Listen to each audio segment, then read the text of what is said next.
当时呢，就当年的姚老就88岁，他就感到年纪比较大了，他有很多他一辈子用过的各种的参考的书，包括一些珍贵的我们中国的古籍，一些善版啊、孤版啊那些书，他都用来参考。他就感到这些书要好好的保存着。那今天的教授，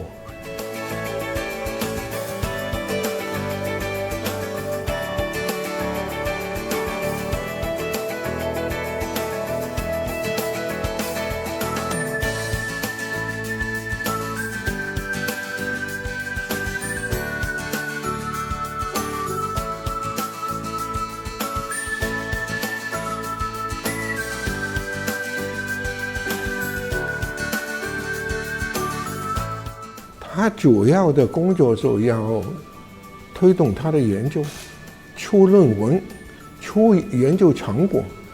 如果他过来做这个饶宗颉学术馆的馆长，花很多时间去组织各种的学术活动啊、展览啊，那就占用了他的时间。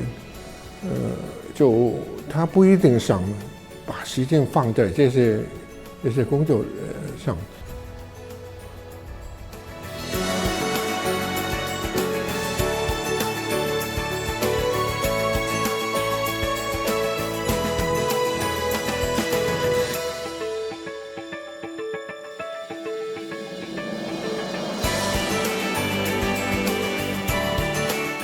不过这个工作了，就跟大学里边的其他老师不一样。